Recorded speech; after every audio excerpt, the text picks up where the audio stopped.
Homework 9, distance, midpoints, and circles, video 6. At the end of the last video, I hinted that we can do what we just did backwards, or in reverse. Here's an example of this. Sketch the graph of x minus 1 squared plus y plus 2 squared is equal to 9. First and foremost, it's important to recognize that this is the equation of a circle, because the equation of a circle is x minus h squared plus y minus k squared is equal to r squared. This equation contains all the information we need. We can recover the center and we can recover the radius. To recover the center, you just ask yourself what is being subtracted from the x and what is being subtracted from the y. For example, the thing being subtracted from the x in our equation is the number 1, which means that the x-coordinate of the center is 1. But do you know what the y-coordinate is? Hint, it's not 2. I know this says y plus 2. But the y-coordinate of the center is the value being subtracted from the y. 2 is not being subtracted from the y, it's being added to the y. So what is the y-coordinate of the center? Well, what's being subtracted from the y? In a move that's rarely done in math, you can take a plus and turn it back into a minus negative. You rarely ever do that. But the question here is what's being subtracted from the y? And the answer is negative 2 is being subtracted from the y.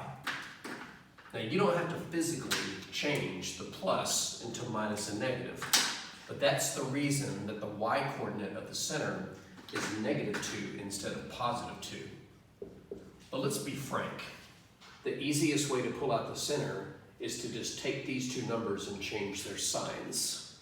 This looks like a negative 1, so it's a positive 1 in the center. This looks like a positive 2, so it's a negative 2 in the center. As far as the radius, the trick to pulling out the radius is to recognize that the number at the end is not the radius, but it's squared. And so all we have to do is square root both sides to get the radius. So just as easily as we can insert the center and radius into the equation of a circle, we can also extract it from the equation of a circle. Just watch out for things like signs and the fact that this is the radius after it got squared. But we still haven't sketched the graph. Well, we can do that the same way we did at the beginning. To sketch the graph of the circle, start by locating its center, 1, negative 2. And then whatever the radius is, just go up, down, left, and right. Let me get ready for that.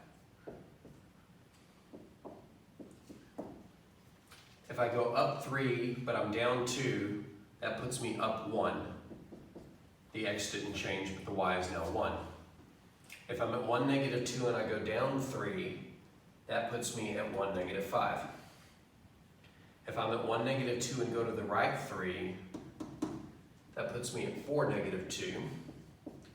And if I'm at 1, negative 2, and go to the left 3, that puts me at negative 2, comma negative 2.